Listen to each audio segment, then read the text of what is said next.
Good evening, everyone. Welcome to another episode of Agent Paranormal.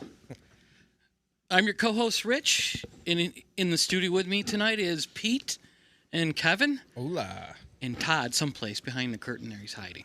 He's going to do something. He's going to scare us or something. It's October 4th. We made it. This is our first October episode. Yeah. You know, like... the Big 10-4. Mm-hmm. The Big 10-4. Good call. So... You know, as a ghost hunter, paranormal investigator, what other term you'd like to use, October is the big month for us. That's when all of a sudden everybody thinks their house is haunted. Everybody wants to go on a ghost hunt. Everybody wants to see a horror movie. Hey, including me. I've already started to watch horror movies.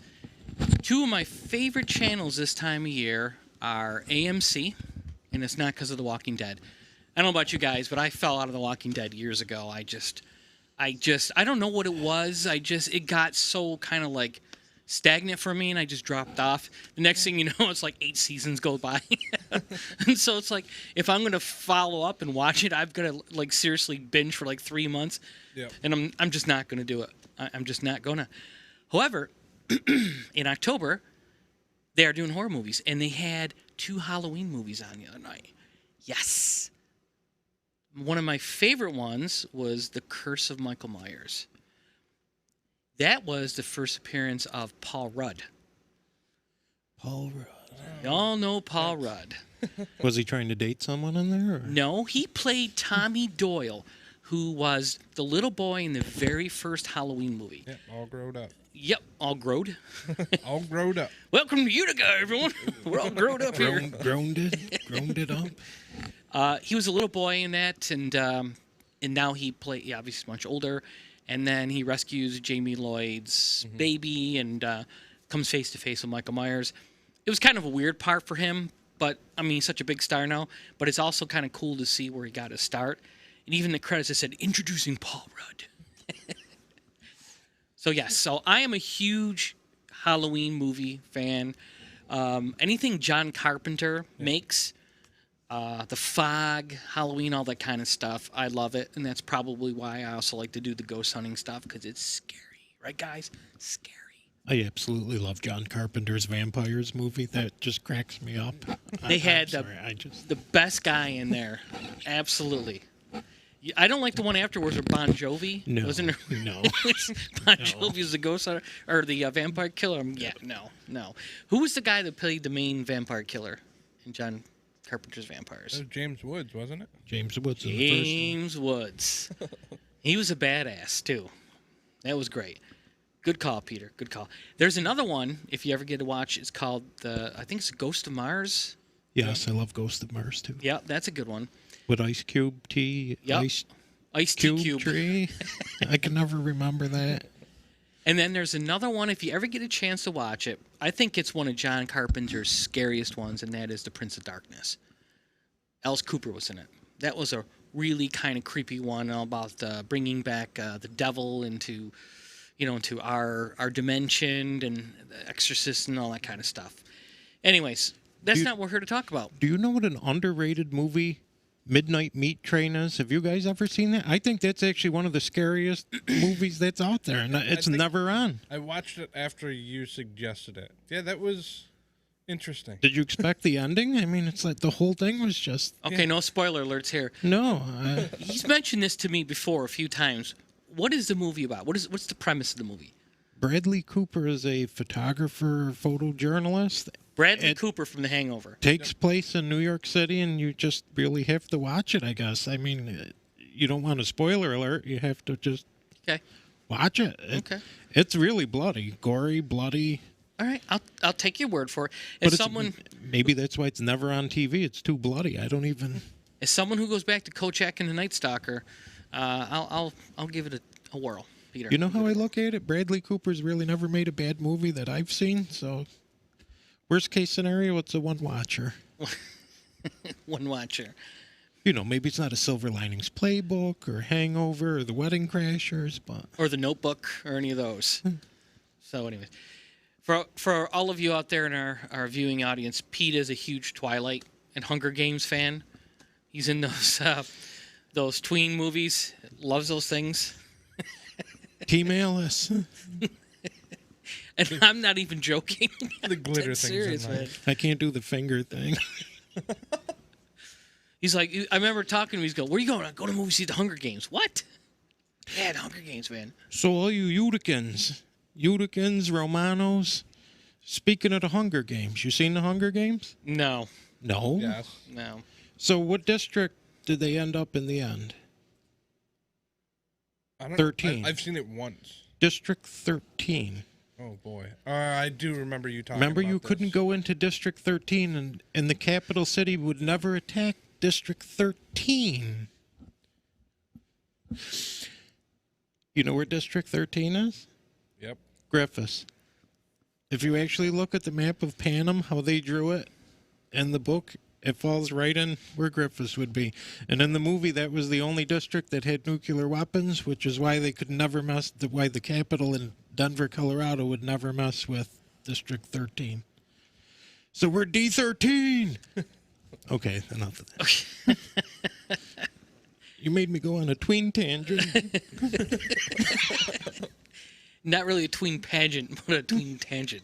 So, anyways, tonight's episode, we're going to talk about Gettysburg. If you're new to the show, we always start things off and go on in different directions and tangents. It's just how we are. I'm at fault. I started the whole thing, and we're right into Gettysburg, and we got to start talking about movies. But so we want to talk about Gettysburg tonight. Gettysburg is like kind of one of those mecca of paranormal locations. Pete is a Civil War historian and has a lot of experience in Gettysburg. And a few years back, Pete and I went on the road and did some lectures. And Pete's like, "Hey, we have a day off in between. Let's go to Gettysburg."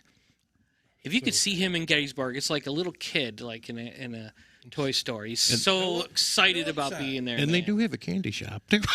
I'm still upset because I was supposed to go that weekend, but I had a wedding, and Well, I would have dropped the wedding. I don't care if it was family. the funny thing is, the father of the bride told me the same thing.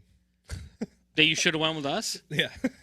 Yeah. He's the big Gettysburg buff. He's actually a reenactor, so he goes down there a few times a year. Bros. So that was- It's all about bros. Yep. You could have been with us.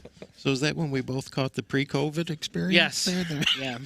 And I give it to Rich. Rich is a trooper. I mean, we were leaving upstate New York, and by the time we got to Pennsylvania, he was literally dying in the car. I've never seen anybody that white. I'm like, he's like, "No, I'll be fine. I just need to get to a drugstore." I'm like, I don't think you need urgent care. No, so we But would. he still went out and investigated that night. That was a... Well, in my defense, we went to some Giant supermarket. I think it was the name of it, Giant, and I bought the Giant brand cold relief stuff, and that it worked. It got me about a 4 or 5 hour window, and then towards the end of the night during the investigation portion, I could feel myself getting like, "Oh boy," yeah. And I'd get back to the hotel, and I would just shake. And just pull all the covers over and a pillow over my head, and Pete would watch, the Hunger Games and eat McDonald's, and I would basically just be like this with the covers on. And I'm pretty sure it was an allergy sinus thing going on, but Pete keeps thinking I had the COVID for some reason. But, Well, because then you gave it to me. But behind Rich's back, Rich didn't see me, but like every 10 minutes, I'm popping zinc down. I'm like, "Oh my God, I can't get sick." My God. I was fine. No, but that's... Do we want to start with that clip first, or do you want to keep that as like the grand finale? Because that's kind of a big deal. It's however you guys want. I mean, We can go whichever way you want. If you want to talk about different spots. because I've shared with both of you guys on the battlefield, which is amazing. Hey, it's our show. We can do whatever we want. Why don't we... Kevin's got the con. Whatever you want to do, man. You want to talk about, like, Sachs Bridge? Sex Bridge. Yeah, that one. Well, we'll go with this. It's made of wood. It's long. A lot And of there's people like going there in the night. Water underneath it. It's the greatest experience ever. See, I feel this is my take on Gettysburg. I feel very peaceful on the battlefield. I don't ever really encounter anything. I don't pick up energy. I don't pick up, like everybody says, it's the hauntedest place, most haunted place in the world. I don't get it. I mean, we've had stuff happen, but You made fun of me for Groat, and he just said hauntedest. Yeah, and didn't hauntedest. say a The thing? most hauntedest.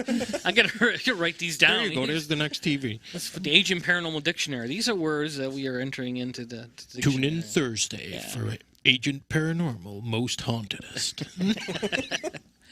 The top 2 tree list.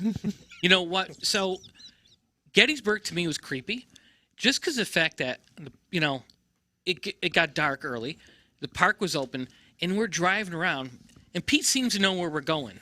We're like driving around these windy roads, and there's weird statues every place, and then you'll be driving, all of a sudden there's a car parked off to one side, there's another car parked off, or you'll see somebody just walking down the road. It was just creepy. It's like, why are these people out here? What the hell are they doing? I mean, cars like parked over in the trees, and I don't think they're in there like, couples getting it on or anything. It's just some very dark people hanging out. I don't know what they're looking for. I mean, there were people ghost hunting. Pete and I brought our gear. There were other people there ghost hunting. But I mean, obviously they're walking around. You can see their meters and stuff light up. But you know what? Here we are at a location, a mecca of paranormal activity, and Pete are basically doing our thing. We're carrying our gear and we're being very quiet. We're whispering. Do you think anyone else was whispering? They're just talking Absolutely like, not. "Hey, Mike, go back and get my K2." I'm like, I mean, it's like, this is how you guys investigate the paranormal?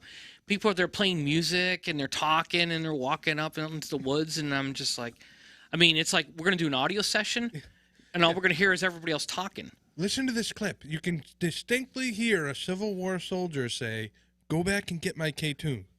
Yeah, exactly. Yes. That's amazing. K2, they had them back then? That's probably how the Union won the war. They had K2s.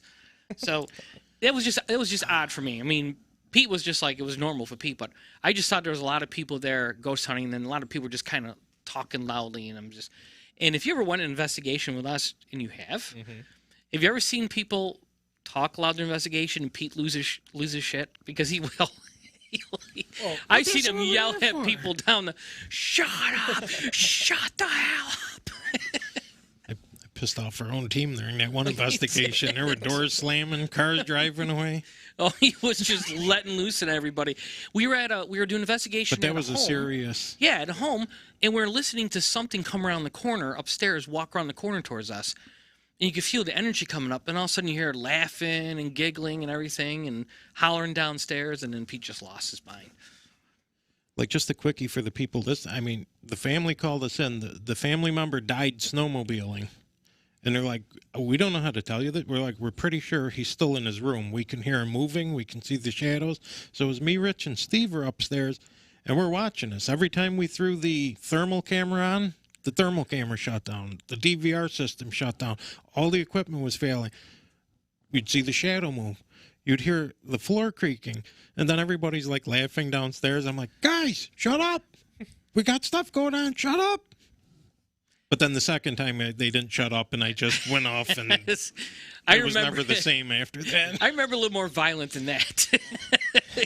I thought he was going to run down, his bodies are going to be flying. Pete was fit to be tied. So, anyways, going back to Gettysburg.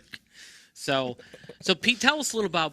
I mean, tell us first of all. I'm not really sure everyone listening to our show is that familiar with Gettysburg.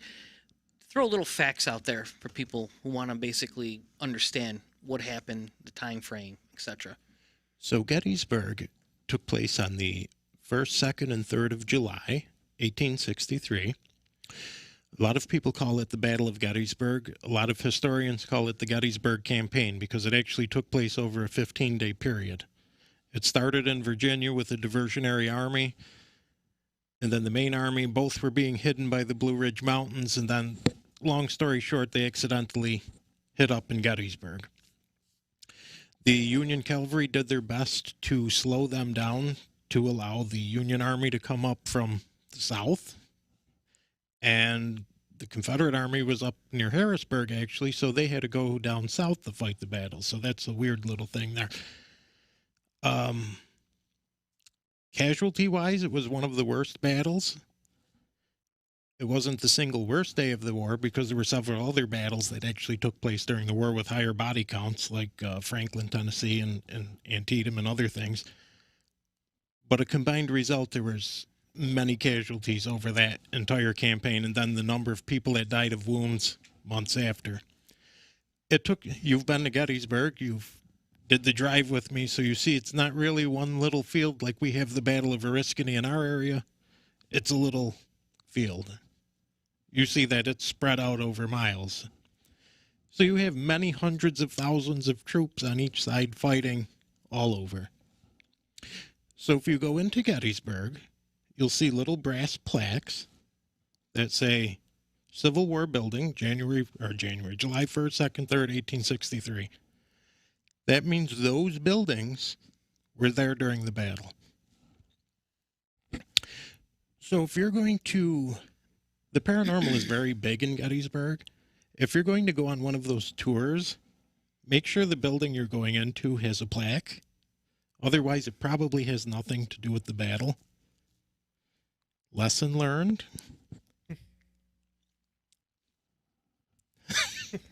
There's a little swearing there, too. And so that's the Battle of Gettysburg. The British version. I'm giving you like a very, very small Sure. Within that period, there were major engagements like the wheat field, the peach orchard, Cemetery Ridge, Seminary Ridge, Little Round Top, Big Round Top, Confederate Ave. There were quite a few skirmishes. The railroad cut, and they saw a lot of casualties. For instance, one of them in the railroad cut, which would be during the first day's battle, this line of Confederate troops didn't realize that there was an entire division of Union troops in the woods, opened up on them, and they, like 98% casualties, they just mowed them right down in one shot. The commander was Everson, so it's called Everson's Pits because that's where they were buried. They just buried literally an entire regiment right in one spot. So we investigated Devil's Den. Why is it called Devil's Den? Because of the carnage, right? The carnage. Devil's Den. It's actually named after a rattlesnake. There was a very large rattlesnake that lived there, and they named the rattlesnake Devil. So it had actually nothing to do with the battle. It was about the rattlesnake. Long before the battle, that actually was named. And also before that, there was actually a very large Native American battle on the battlefield there. If you're going to investigate in the park, I should say they frown upon it. You don't really need a permit per se, but you can only investigate during the hours the park is open. So this time of year, it's great because the sun goes down at 6 and the park closes at 10. So you could get 3 hours of dark investigating in. Be very careful because I just told you Devil's Den was named after a rattlesnake. There are many of them around Round Top. Be very careful where you start walking off of paths. You might become another victim of the battle. Sachs Bridge, Kevin mentioned it. That's sort of like, I'll use your term, that's the fraternity house for Gettysburg. That's where everybody goes and hangs out. Supposedly that's where they were using that as a makeshift hospital for the Confederates. There's all types of stories related to it where they were executing Confederates there, and I don't think that part's true. I would buy the hospital more so. Some of the claims are that the bridge, if you're on it, you can actually feel the horses thumping.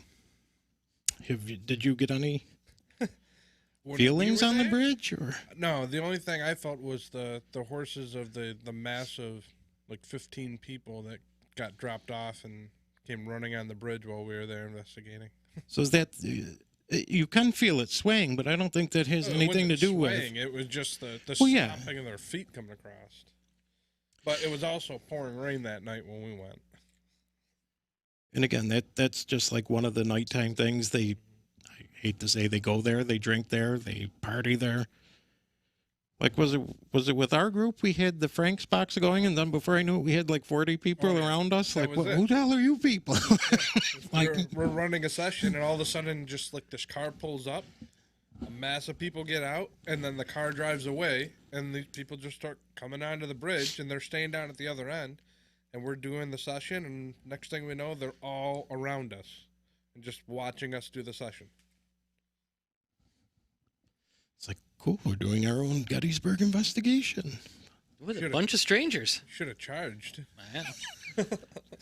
But again, that's a place I don't feel anything. I mean, you can feel, even during the day, you can feel the bridge sway. I don't know if that's because of the river under it and it's caused by some kind of wind current or. I found it very peaceful. We were there during the day. It was sunny. So the only thing it was a peaceful place. The only story I can relate was when my dad first took me there early 90s, the first time. We were in the peach orchard, which is right on the main road there. Mm-hmm. Forgive me, my mind today with some other stuff going on. Maybe it's Route 15 or whatever it is, but that's the road that goes towards Maryland. So we're in the peach orchard, taking pictures. Bless my dad, he stopped. You know why my dad stopped at the peach orchard? Because we're driving by and he saw the monument with the big fireman with the horn over there. You mean this one? Yep. So we're there, we're walking through the field, we're taking pictures, and all of a sudden, everything went silent. Like, I couldn't hear anything. So you see cars and buses going by, no sound, no birds, no wind. Like, dare I say it, if I were deaf, that's probably what I would think deaf would. There was literally no sound. Why do you think you can see people talking, but there's no. It may have a scientific explanation for this, and we talk about paranormal and weird things. There's something called acoustic shadowing. I don't know if that's a term you've ever heard. No. Physics explains that it's usually one of three things. It's the weather, like extreme heat, natural barriers, mountains, rocks, stuff like that, and air pressure. So when we went, it was April, so that would be, heat wouldn't have been an issue. During the Civil War, there are several reported incidents of acoustic shadowing. So on July 2nd, actually during the battle at the Peach Orchard, they didn't know that General Sickles and his men were actually in trouble because they used to go by the old theory, the battle is where you can hear it. But they couldn't hear the battle. So there's all types of cannon and rifle fire going off, but the troops that were a mile away couldn't hear the battle that was happening there. Now, the third day during Pickett's charge, they had hundreds of cannons opened up on the Union line. A lot of them, even the veterans on the field, said they didn't hear the cannons going off. You could see the flashes, you see things blowing up. They said blood was running out of their ears, but 100 miles away, windows are being blown out from the concussion. People in Washington are hearing the battle, but they're literally on the battlefield and can't hear. Weird. So did I experience a little piece of the Peach Orchard battle, the acoustic shadowing, or is that just something that happens in that area? Very weird. I don't. Strange. That was one of the weird. Definitely strange things for me. Then we had a strange event, but I'm going to call ours even stranger than that. Which one was that? Was that this event here? Or? Yes. They don't have any freaking bathrooms on the battlefield. That was not from the bathroom. That was when you were being chased by a firefly. A firefly? A firefly. I hate bugs. One of the venomous ones, or just? I hate bugs. You should have been there the year before. I went to go drink iced tea, and this large bug went in my mouth just as I was like, I spit that iced tea all over Candy's. I thought she was going to punch me in the face. It's like rolling down the windshield. So let's give people a little tester clip here. Do you have the ones from the military shop? So it would be the lady and the hello. Those weren't on there. I put them in the file there. No, the only one that I have your Long Street one. Yes, there should have been one other one there. The only other one was the Hulbert House one. That's not the Hulbert House. Yeah. You put Hulbert House in there, so I think you dropped the wrong file. Did it say hello? No, this was the Deliverance. You want to talk about Longstreet? No. All right, well, the lady really wasn't related to that. How about you talk about No, I could talk about that. No, let's go back. Because that'll lead to... Let's talk about our incident of our residual. What's a residual? When we heard the music. Heard music? So I'm going to show this again just for Pete. As we mentioned, I gotta get like some kind of medicine tonight. I'm really stuffed up. my sinuses are killing me with the cold now. So with the COVID or the cold? The cold. So there's a part of the battlefield that people probably don't know about because you got to go literally nowhere to find it. It's the East Cavalry Battlefield. I didn't. And it's got the Pete dragged us there. And it's got the monuments and the thing once you find it, and it's as far out as you can be. And our lovely friends in Gettysburg there took me when I was out there on that investigation the year before, showed me that spot. I mean, it's a spot I knew about from studying the battle, but it's one of those that's so far out I never really wanted to drive to it. It's like, so it's a torrential downpour. We were in like, what, 2 cars? Yeah. I stopped at the one monument, and it's basically trees. It's like cut maybe 400 feet, and there's like 2 monuments in that open field. It was basically like a football field that was the vines for the out of bounds was just pine trees all the way down and at the end. It was really weird. Okay. So I jumped out of the car in the torrential downpour, and I went over to the monument, and I'm standing in front of the monument, and I can hear people talking in the woods. So it's like, why are people in the woods talking in a torrential downpour? Moreover, why am I standing there in a torrential downpour? But something told me get out of... So then someone else got out of the car, and they're like, what's going on, Pete? And I'm like, and then I'm like, you hear them? And they're like, yeah.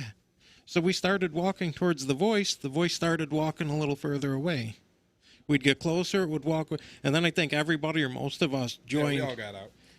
And like the closer you would get to this talking, you couldn't understand the talking or whatever it was, or music or whatever we decided to call it. You could hear it, and it would move. You'd get closer, it would move, and it's, what is this? And for what distance? The closest house was at least 2 miles away. Yeah, it was a farmhouse. Like, I mean, we're talking open fields, trees. And I doubt that music would have traveled during a torrential downpour, but... But the further we got out, the deeper the puddle started getting, and we're like, yeah, I'm not that dedicated. So what did it sound like? I mean, voices talking? Like people were talking, but there was also some kind of a music. There was something playing. And I don't know. Like something modern, like electric guitar? It wasn't modern. Something... that would be representative of the 1800s. Like, it was sort of like, yeah, and we're gonna go to like you could hear like humans, but not. You couldn't decipher what was being said, but at the same time, I want to say it was modern only because it seemed systematic. It had a pattern to it. Well, most of if you go on YouTube and you. Gettysburg Ghosts, just type that in or something along those lines. Mm-hmm. There are videos on there. I don't know if they're legit or what. I mean, but there's a lot of videos on there. And I watched a few of those, and my interpretation of what I saw was that I went with the premise that it's real, that people just film this. They happened to be in the right place at the right time, and they film these things, like the soldiers walking in the battlefield, stuff like that. And it seems to me that everything happens in Gettysburg is almost residual, where there is so much emotion and death and body fluids in the ground. All those things factor together to have some kind of memory trapped there. So the things that people are seeing, like just recently, was it New York Times or New York Post had a video, I saw it on Facebook, showing, is this really ghosts on Gettysburg? And it was just that. It looked like soldiers they're sort of, you could see through them, somewhat transparent, walking down like the side of a road or something. So everything to me in Gettysburg is residual. Even the experience I think that Pete and I had. And that's where we were driving through. That's where I mentioned the peach orchard. That video that you were watching that you shared with us, that was in that vicinity of the cornfields there, and the peach trees. Gotcha. Okay. So remember when we were driving through that little strip with the corn or whatever that was, wheat or what the hell ever they were growing was really high. That's where that was filmed. Well, where it crossed the road. And we do have a video clip that Maeve actually took when we were out of the cars. Trying to listen to whatever the heck this is. I mean, we can try and listen to it. I can't hear the music. I'll throw it I up didn't there. know I didn't know she took it. There's a lot of rain, so bear with me. This is audio or video? This is a video, but it's audio. So basically, you're gonna see we're at the very end of that area. So you're gonna see a lot of weeds and the tops of the trees, and looking around, and then here we go. Throw it up there. Hello?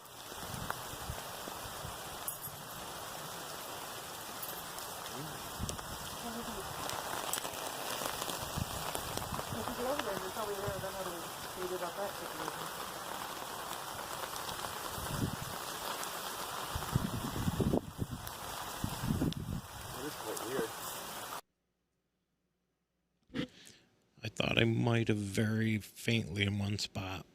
You might have. My hearing is so bad that I can't decipher anything like that. That was a lot of rain. Whispering, you think you heard a little bit? Mm-hmm. Okay. I heard that too, but I didn't know if it was... I won't say who ended the tour there, but when they stepped in the puddle up to almost their knee, that ended the... He wasn't too happy. That's some thick foliage there. I mean, it's... But we drove around, we circled back and drove around all the roads trying to see if anything could possibly be feeding that. We stopped right in front of the closest farmhouse. We drove all the way down there, got out of the car. There was nothing. It was dead silent. And the Gettysburg ladies who recommended that, they're like, they've actually gotten some incredible EVPs off that area. Really? Only for the fact that it's not really overdone with paranormal investigators because they don't really know. Yeah. You have to know the battle to know. That's for the locals there that really know the hot spots versus the tourist traps and stuff. Dave did comment. She said it's very faint, but she can hear it too. Her hearing's better than mine, which isn't saying a lot, but... A lot of times, once I put the headphones on, I can't hear them anymore. I hear them better off of the raw. Yeah, I don't. That's my problem's in my head. It's not outside. That's my problem too. They have medication for that, Kevin. So, speaking of the ladies, they were able to get me into a plaqued building, like I mentioned, the plaque. So the building was there during the battle. And here's the thing: everybody like, oh, I bet that place was a hospital. Let me put it this way. After the Battle of Gettysburg, if you had a house or a building, it was a hospital. All right? They had some kind of wounded or dead people in the house. I mean, whether they're all haunted or they all have energy, probably not, but some more than others, probably. I mean, the recipe is there. Like everybody says, the recipe is there for that place to be haunted. But so it was a plaqued building.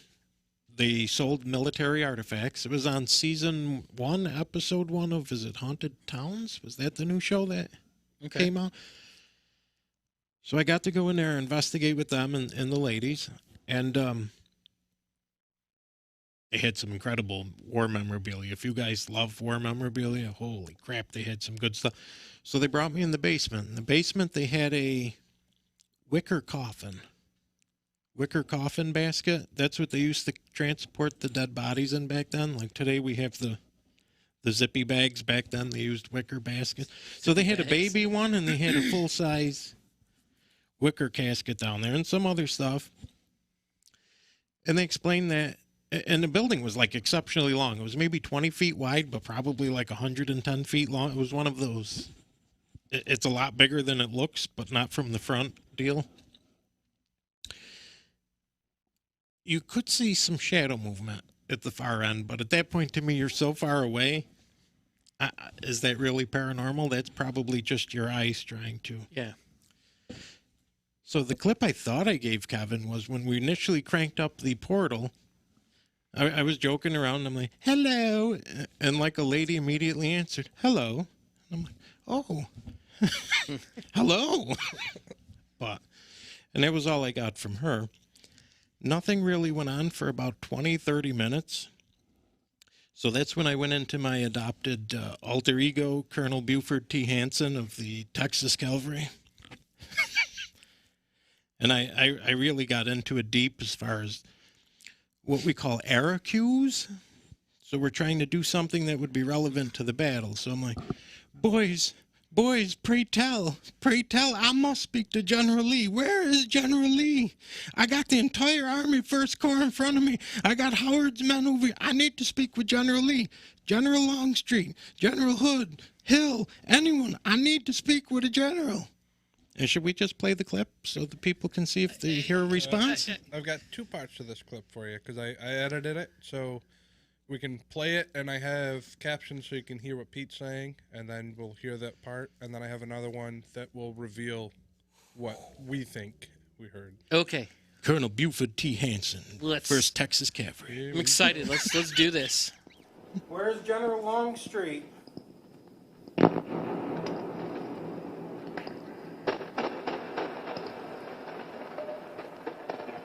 The Yanks are coming. I must speak with General Lee. Where is he? Did you hear it? I heard something. You want to play it again before we reveal what it is? Yeah, do it again. Here we go. Where's General Longstreet?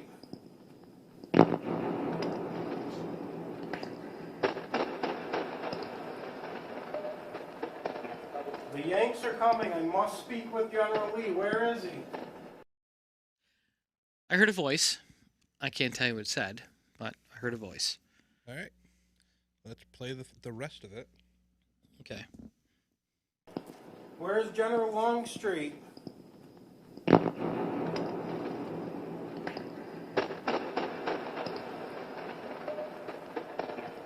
Yanks are coming. I must speak with General Lee. Where is he?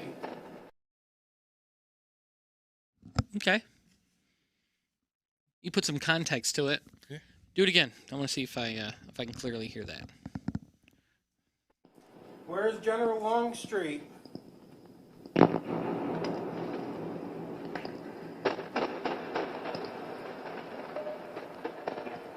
Yanks are coming. I must speak with General Lee. Yeah, I heard it that time.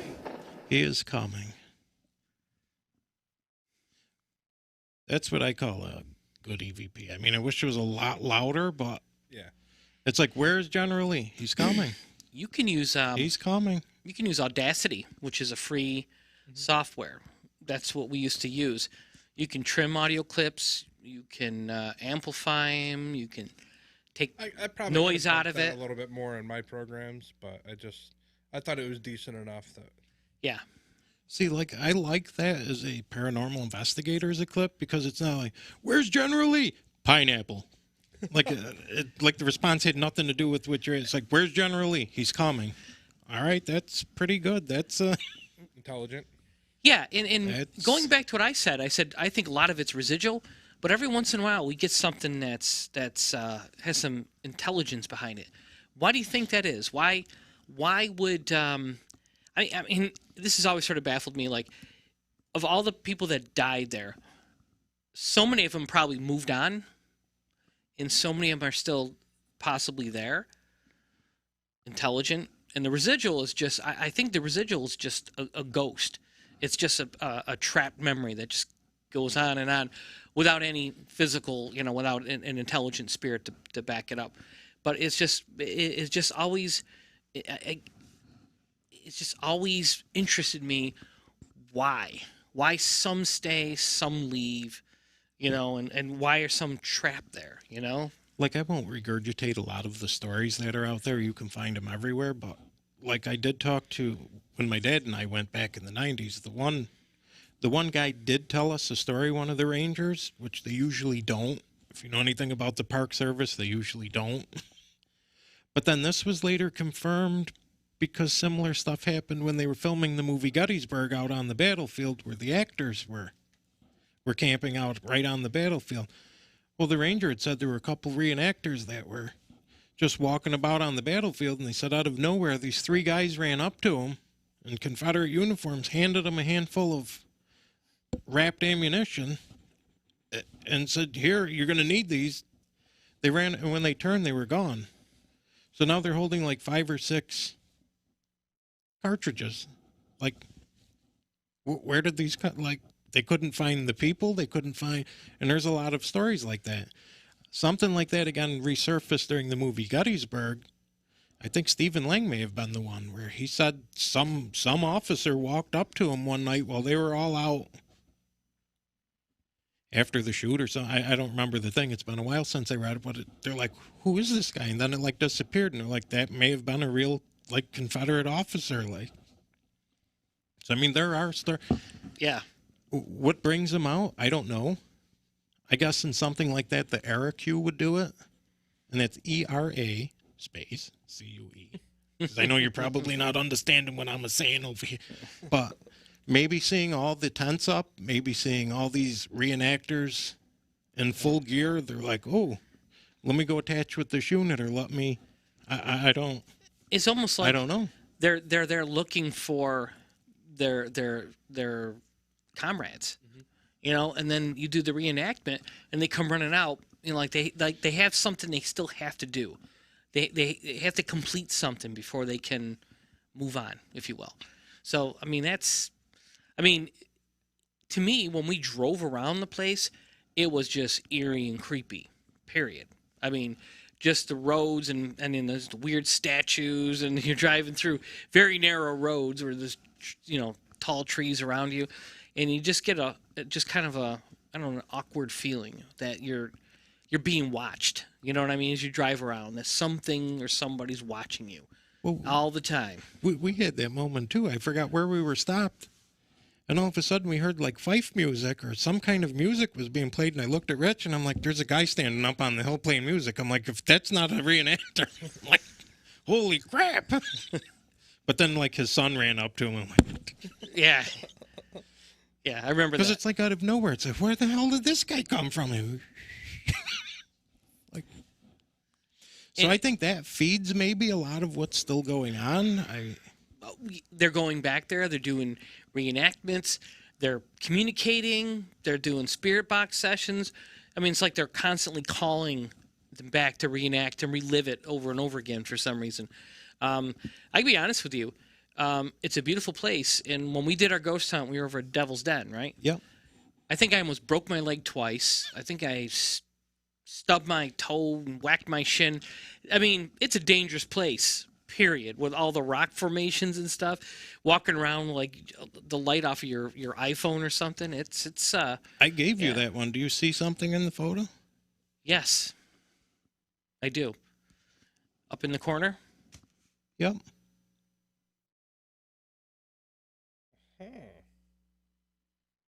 It was a little mist. That's why I shared that one with you. I don't know what that was. I just thought it was a nice picture of the rocks at Devil's Den. Yeah, it is a nice picture. Evidence. I mean, it could be the sun reflecting off of swamp gas. I mean, I don't know. Swamp gas. It looks like a weather balloon to me. It could be. Could be a blimp. The sun reflecting off of my shiny head. I don't. So what else went on in Gettysburg? We had that. We had where I almost died walking up to Pennsylvania Memorial. I mean, there was just... Oh, well, I actually have a video clip from Pennsylvania Memorial, so if we want to watch that quick. Yeah, let's do it. Here we go. Oh my God. Who the hell would build stairs like this? Jesus Christ. This isn't made for fat people. Oh my God, Mary and Joseph. Dave and his little friggin' adventures up the stairs. It's only a short hike, Pete. It's only a short hike. Keep going, keep going. I'm gonna fall down this and break my dick. I got tits, balls are aching.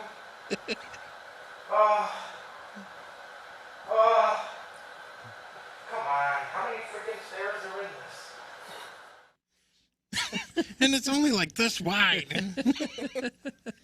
Didn't you get down to the bottom and there was like a couple people coming up, like a kid, a guy and his sons or something. I'm over here moaning, and there's like 2 kids at the bottom of the stairs.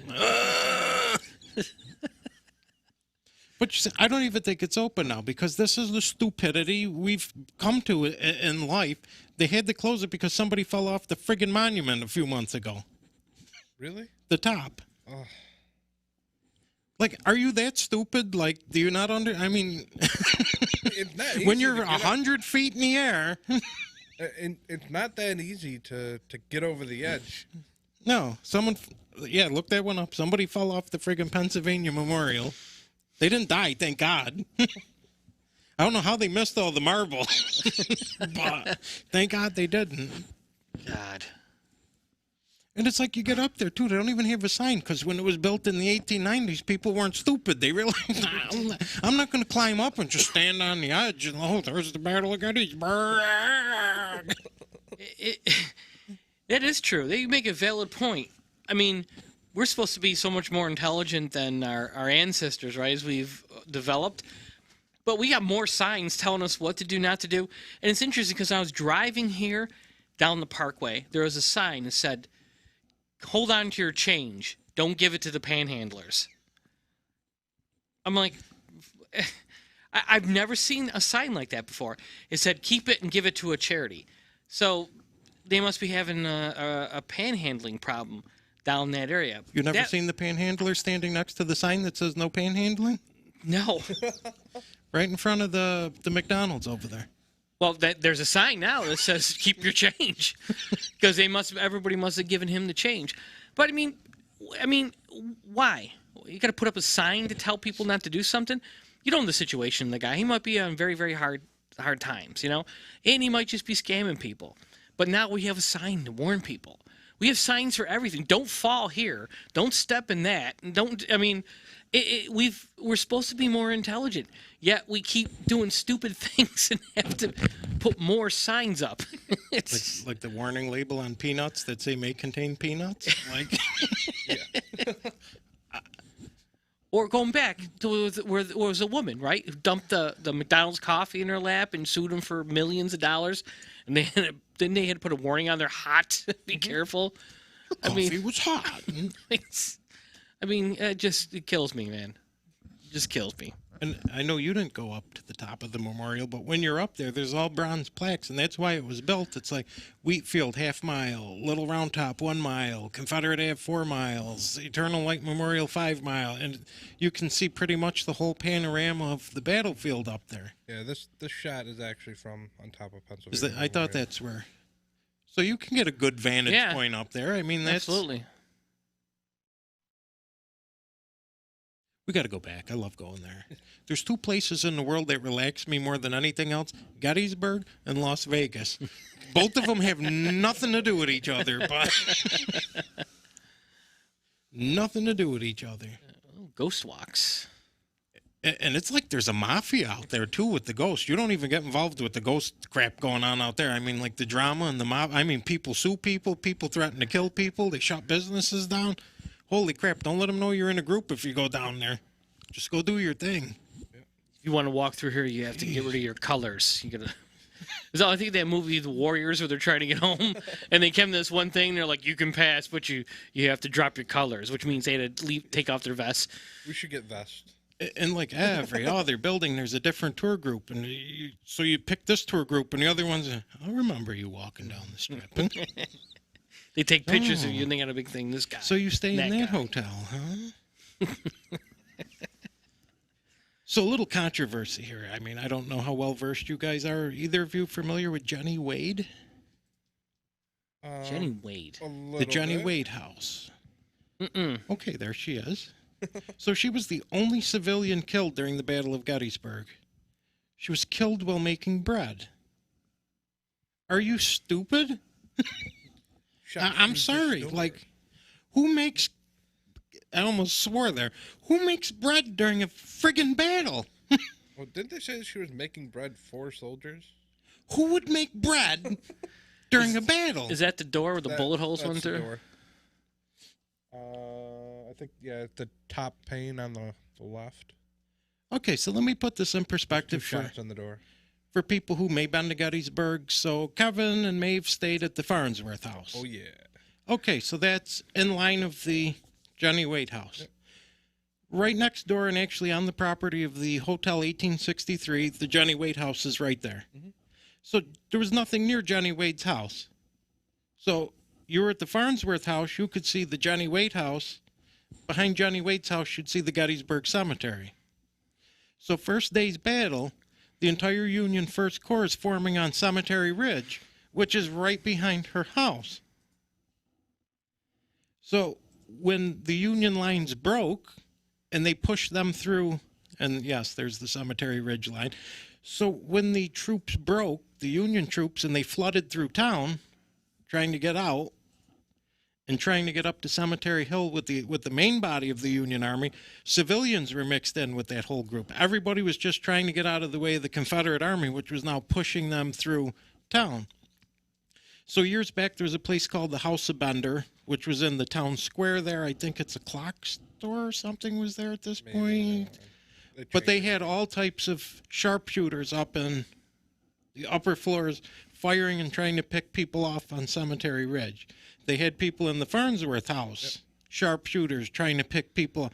This lady is in a house making bread in direct line of fire of the entire Union First Corps. She's in between the entire Confederate Army and the entire Union First Corps making bread.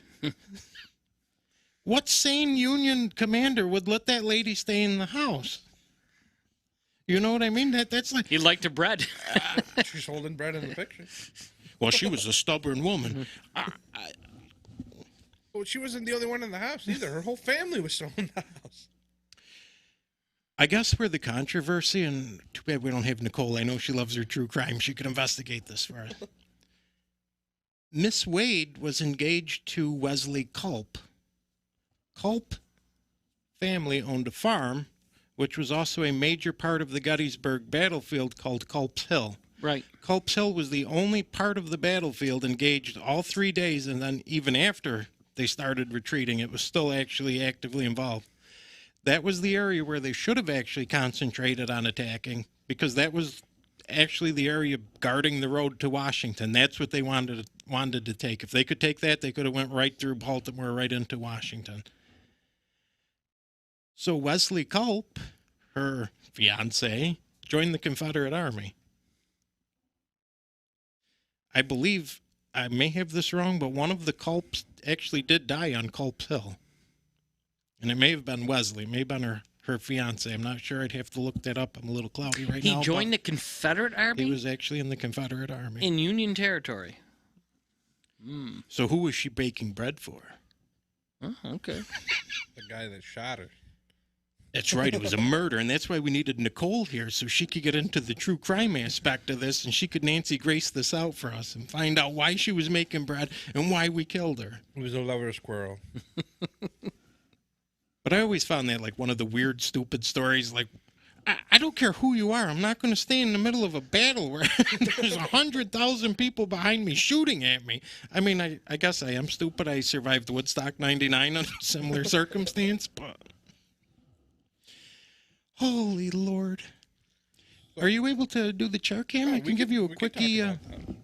So two quickie stories here, and then we're going to get into the good clip with Rich. The good clip. The good one. The good You're going to love this one, guys. Trust me. This is better than Utica Greens. You're going to love it. All right. Okay, so over on the side where there's a medal, there's a picture of a gentleman called Colonel Edward Cross. He was bald. So every battle he went into, he wore a red bandana on his head because he didn't want to get sunburn. He didn't want to get sunburn. Is that an EVP? Somebody shooting out there? I don't know. Better not be. I got a new car. So Colonel Cross would wear a red bandana. So before his death on July 2nd, he had a premonition. And he wrote letters to his family, the whole 9 yards, and gave it to his subordinate officers, and then he put a black bandana on his head. And they questioned that, and he's like, I'm not going to be here tomorrow, boys. And sure as crap, when he led his regiment into the wheat field, he was one of the ones who were killed almost at the onset of the battle. So there's a weird story of someone who actually felt their death coming on, or knew something, or maybe got a visit the night before saying, you might want to get your earthly accounts in balance. So we mentioned, so when Buford set up his troops on day one, Buford's cavalry, he set them up in 3 different locations. There were 3 different knolls that he put his particular regiments at to slow the Confederates down. He was trying to buy as much time as he could for the Union Army to get in on Cemetery Ridge and get in place so they could at least make a stand, at least overnight. So he delayed them, and what they would do is they'd fall back from one knoll to the next knoll. So it was like Barlow's Knoll, this thing. And then there was the route through town. Once the final cavalry brigade broke and the initial infantry regiments that were in support of them broke, they chose a few regiments to stay back pretty much to die, if that is a proper term to use. I know that's not nice to say. But they were to pretty much fight to the last and slow down that line as much as they could so the civilians and the military could get out of town.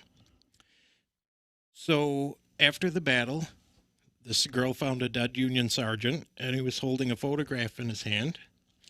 And the photograph was of 3 children. They didn't know who the soldier was. So the newspapers at the time started running the pictures of the girls. Come to find out, he was a soldier from upstate New York. Upstate, not Yonkers. He was like actually more towards northern New York. He was a member of the 154th New York, and they identified him. And that picture became famous. And they continued selling those pictures, and they created something after the battle called the Soldiers' Orphanage. So children who lost fathers during the Civil War could go to that orphanage, and they took care of a lot of kids. So that's actually across the street from the Jenny Wade house. That is supposedly very active. They do run tours through there and stuff. So that's a piece of the floorboard from the orphanage and a bullet from Cemetery Ridge. So that's another human interest story. And for the life of me, I'm trying to think of the guy's name, and I could punch myself in the face because I know it. But Sergeant Amos Humiston. Yes. And his particular body was caught in what they called the Battle of the Brickyard. That's also the ladies took me there. That's another one. It's a little bit off of Town Square. So you almost have to be a local to know about it because there's only a very small marker memorial for that regiment. So let's, how about this one? You want to talk about that? Yes. Was it your grandpappy? My great-great-great-grandfather. So the 146th New York was formed in Rome, New York in September of 1862. They were the extras left over from the recruitment of the 1st Regiment from Rome, the 117th New York. 117th were pretty much sent into the diversionary army of the James. The 146th found themselves in the Army of the Potomac 5th Corps. In the Civil War, they had a special units called Zouaves. They wore a very fancy uniform patterned after the French troops in the Georgian mountains. Baggy pants, very flamboyant, very bright color. Didn't look anything like a military uniform of that day in America. So the 5th New York, which was out of New York City, their term of enlistment had expired. So what they did is they rolled most of the remainders of the 5th into the 146th. They redesigned the uniform, and they became a Zouave regiment. And unlike the 5th, which had like the dark blue uniform with red trim, the 146th went with a baby blue and bright yellow trim with a bright red hat and bright red leggings. So there was no mistaking the 146th on the battlefield. And they actually became and your great-great-grandfather is one of those, a very well-known regiment because they became the centerpiece of the Union 5th Corps. And in many cases, they were actually the lead attack regiment during battles. Like during the Battle of the Wilderness, I believe they lost, I think it was 92% of them in the first 3 minutes of battle. Every officer was either killed or wounded before they withdrew, like within 5 minutes of battle. I mean, that's how many suffered in that one particular battle. And they were right up there with Lee at the surrender of Appomattox. So, I mean, he was in a very famed regiment. You should be happy you have such a... Yeah, he only went as far as Fredericksburg, and that's when he took a musket ball to the eye. Ooh. And he actually lived another 50, 60 years with the ball still lodged in his eye socket. And So actually became a cheesemaker. Beautiful. Well, not for him, but He the died. wounding, He died in Rome on Kent Street, and he's buried in the cemetery. guaranteed you talk to any real Civil War historians, the minute you say 146, they'll be oh my God. Do you have too bad you didn't have the uniform. There's a... No, I think that's long gone. So, buttons, 4 minutes. That all we have left? So Rich and I were in Devil's Den. Rich was surviving the pre-effects of COVID-14 before it became 19. We were trying out their beautiful new camera in the night vision. So Rich was doing his thing. And something happened. So we're going to go ahead and play that clip right now. Let's hear it. Hear that? Check audio. Sound like a shot. Fired.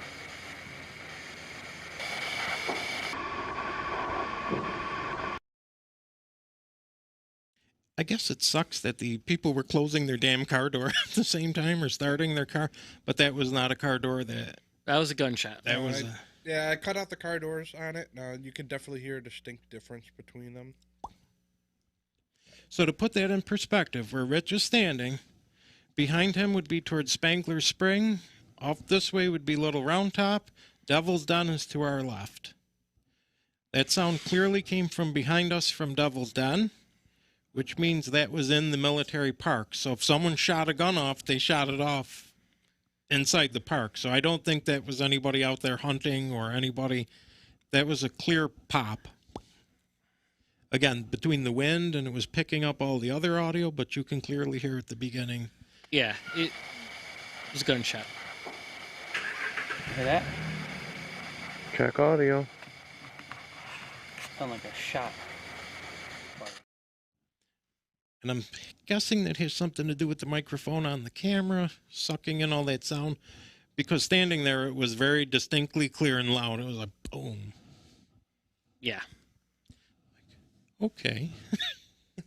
You know, had it come out from like Little Round Top, you say, well, maybe somebody in Maryland is hunting or shooting something in the woods, but that came from behind us where the military park would be, and that's... Yeah, it sounded like black powder, because a friend of my dad's used to do the black powder, and one time we were up there having a couple beers, and he was loading up, showing me, let me take a couple shots with it.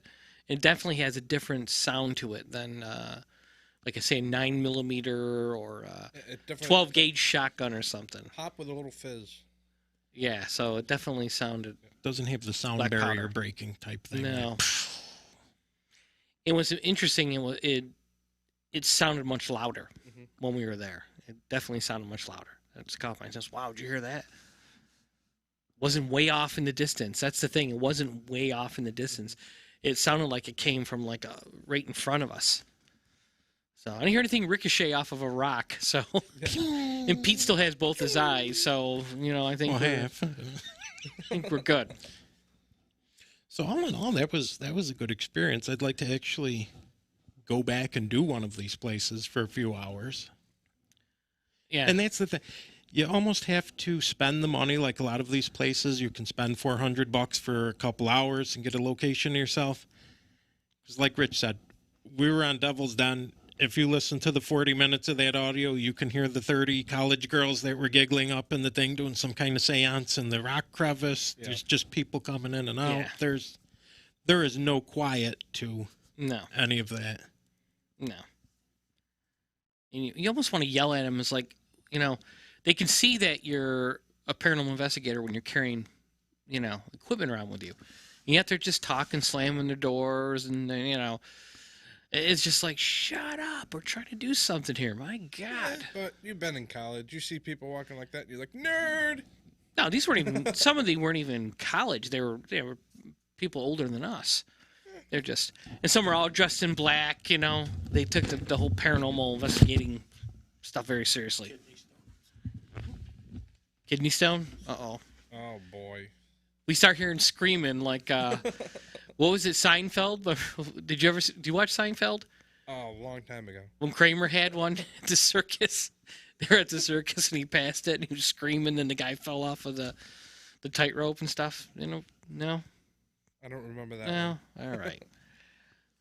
You just weren't that cool, Kevin. I'm sorry. No, I'm sorry. You just weren't Seinfeld cool. So that's our experience in Gettysburg. And if you go on YouTube and take a look around, there's all kinds of different content on there. As a paranormal investigator, we're skeptic. Obviously, with all the software and things out there that people can enhance and change things. But quite honestly, when you hear some of the people talking that are filming it, they sound like the highest technology they have is like a cell phone, So, and it stuff actually looks pretty legit, but some shows may debunk it, and they may, and I'm not going to say I firmly believe, but based on what I've seen, it looks legit. But unless you get some sophisticated equipment and you get some kind of a video guy to take a look at it, and you can look for certain transitions or whatever, then you can start to like pull away and call that all crap. But Gettysburg is the real deal. I was only there 2 hours, and I heard a black powder gun go off. So that's pretty good. You all right, Pete? I apologize for that. So for those out there in TV land who are battling kidney stones, I feel your pain. They just come out of nowhere, sort of like phantom gunshots. You've been there. It gives you that choice. Do I go now or do I make pee-pee? Because you got like 2 seconds to decide. So Gettysburg has great food. Did you like the Dobbin House? What did you think of the Dobbin House? 1744. That was pretty good. They unfortunately... I'm not going to bust your chops, but would you? I was going to bust my own. Unfortunately, they didn't have a baked potato for a drink there, but... What would you like to drink, Kevin? Oh, the baked potato. Yeah. That's another horror of being deaf, is when somebody asks you a question, you think they're taking the side orders, and I'm like, yeah, baked potato. It's a drink. So we're looking at him like, what? So quickly, what's your call? Gettysburg or Salem? What would you pick over which? Oh, I would always take Gettysburg, but Salem's a good. Oh yeah, Gettysburg, hands down. Hands down. There were some good restaurants there. I was sick, quite honestly, so I didn't have a great appetite. And Pete took me to some greasy diner for breakfast, and those are the kind of places I actually like. You know what I'm saying? And I didn't really have the appetite. I ate, but I was just getting through it because I knew I needed to eat something. So I would. You were sick. Say, I felt bad. Yeah. If you go down to Gettysburg and you're looking for a place to eat, right in town, go to Gettysburg or Battlefield Fries. Oh my God, their Philly cheesesteaks are phenomenal. You don't want to go to General Lee's Chinese buffet? It's a real thing. I'm not even real kidding. Place. Where did we eat for the first time we had dinner there? What was that? I took you through the brewing company, I think. Yeah, the brewing company was good. Yep, the brewing company. Yeah, we went there when we first arrived. Yeah. The beer was good. Unfortunately, again, I was sick, so I couldn't enjoy it. So I did feel bad for you. I'm like, I do want to go back there when I'm not sick, so I can enjoy a little bit of it. College the night before too. That was a really good. Yeah. I tell you what, my stay in the Farnsworth house, I will stay there again.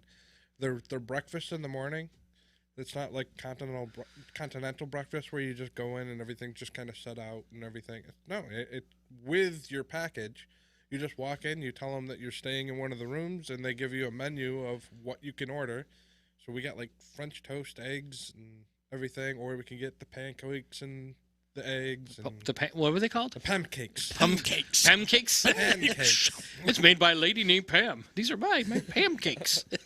So, Pam. Or spam cakes. Pete's And loves that spam. I felt so bad. I mean, Maeve was pregnant. It's like ass balls hot in the middle of July. That's like the period you never go to Gettysburg. It's like going to friggin' Las Vegas in August. It's like, this is the perfect time. It's nice. It's cool. You can walk around. Everything, unlike Salem, like Salem has that window. If you don't fall in within, the shops are closed. Like Gettysburg's always open. That's just, Although right now in Salem it's madness. well, yeah. No, The whole month of October is a zoo there. Yeah. I get you.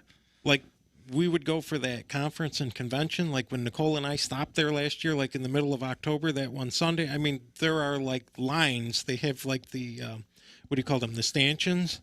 And there's like 100 people in each line waiting to go into these little shops. And it's like, holy crap. I guess I don't understand the whole mystique of it. It's kind of fun. It's kind of cool. If we go as a group, I will go. I mean, I'm always up for a group trip, but Gettysburg. I didn't find some of those shops that fascinating. It was a lot of like just stuff. It's witch You know, stuff. yeah. I think there's actually more witchcraft in Salem Yeah. now than during the alleged. It's interesting to walk around and see it.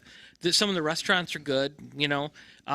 We had a great meal at, what was it, Hawthorne? Mm-hmm. That one night we had a couple beers, we were kicking back, and Like, did you know, like, not even like 200 feet up from the hotel, there's like a Sylvan Beach? really? There's like a little park that's like on the end, like if you keep walking down past Nathaniel Hawthorne's Seven Gables house, like a half mile past that, there's like a little Sylvan Beach there. How many times have you been there? And even though there's like a, We did like a lot they of have walking. rides and games and food and Wow. things. We did a lot of walking looking for this donut shop. I remember that. Actually, I think if you just kept going, that's where you would It find probably them. was. There's some old lady. You want some donuts? So for the ladies at home, you know, you think, oh, Gettysburg's boring as shit. There are outlet malls. You're 30 minutes away from Lancaster, which has even more outlet malls. You're near Intercourse, Pennsylvania, where you can stop and take the famed Intercourse picture. They have the brewing company in Gettysburg. They have all these little diverse shops. I mean, it's actually building up quite nicely. I mean, so there's something to do. If you're into the antiquing, I mean, there's things to do. You could always go take a ride on the Reading if you're one of the train people. Okay, Sheldon Cooper. So cool. So we Gettysburg, we did it, and we'll be doing it again. I mean, it hopefully, was- getting more evidence in a future excursion here.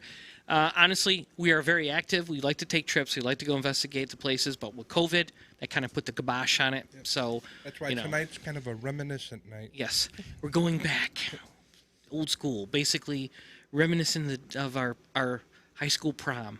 But see, Except you, this time it's bring up, Gettysburg. you bring up Salem. I didn't really find anything at all happening in Salem. I didn't even feel anything in Salem. No. That one tour we took where she really talked about how she didn't talk about the paranormal in the tour, and that's what we thought we were taking. She started talking about how everything was like political plays on how, you know, why this person was hanged and why this person was tried, and it was like, okay, I like that tour too. I was going to say, which I kind of actually preferred because that's not the tourist junk. That's No, like someone that who was- researches history.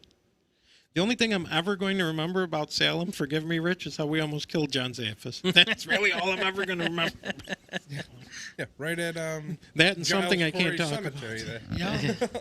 That and something else we can't talk about on the air. But don't go to the Salem Witch Museum.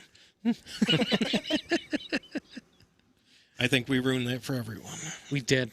Well, I think we should cut that off before Pete goes too far. No, Yeah, I'm yeah. not going anywhere. But We'll talk about Salem in another episode a little bit more. beautiful tea shop. Beautiful tea shop. Tea and crumpets. So Someday we'll get to eat at Finn's because we used to go with somebody who couldn't spend more than $4 on a dinner. That chicken parmesan is $23.50. I've got some crackers in the car. Okay. I got a can of tuna. And they have free water in the hotel lobby. God. So I think on that note, I think we're going to end our episode for tonight. I know. What? We're not going in hour and 45 minutes? What? You guys want to investigate with us. If you want to be with us. Trust me. We're no longer allowed in the Bob Evans in Buffalo. All right? And that wasn't even me. That was Mike. Oh, gosh. Let's not even go there. So let's wrap it up, folks. So, again, thank you for tuning in tonight. I hope you learned a few little historical tidbits from Peter on Gettysburg. Enjoyed some of the evidence we had, and we hope that in future episodes we'll have more, as we are going to go back to Gettysburg. And we're going to spend a little money and do one of these investigations at a haunted place and get a bunch of evidence. So I definitely want to do that. Since you mentioned Sheldon, if I can get my finger fast enough on New Year's Eve, I'm going to get us into Waverly this year. Oh, the Mecca. It is. It's like Comic-Con. It's like everybody waits for them to put their thing online at midnight on January 1st, and it's like, sold out. Yes. 3, 2, 1. It's sold out. Waverly is going to be. Waverly is a trip that I'm still wishing for. I mean, I really want to go there. Now I know the trick. You have to actually do it on New Year's Eve. You can't wait until. Well, I'm glad you explored that option. You can share that with us. So well, now that you've shared it with the whole world. Yeah, duh. You know, we can't I'm the historian, not the smart one. We could have talked about this after the show ended, and Yeah. now that's on the interwebs. Now everyone can. Todd, cut this part out. I guess I should have just cut it. Edit. Right after Rich said good night. So with that, I am going to say good night. So thank you for tuning in to another episode of Agent Paranormal. Please follow us on Facebook and like our page, Agent Paranormal. Also Disruption Network, where we are doing the show at. We look forward to seeing you in future episodes, and we're going to be tuning in every 2 weeks. If you got any requests, anything you want us to talk about on the show, or if you would like to be a guest on the show, if you have a case that you'd like to discuss, we're here to help as well. So please reach out to us. You can find us on Facebook at Agent Paranormal. And with that... Don't forget, if you're looking for ad time too, reach out to Disruption Network. They'll be more than glad to put your ad up here for any kind of business you have. Because we may or may not have a paranormal blend of coffee. Maybe. Maybe not.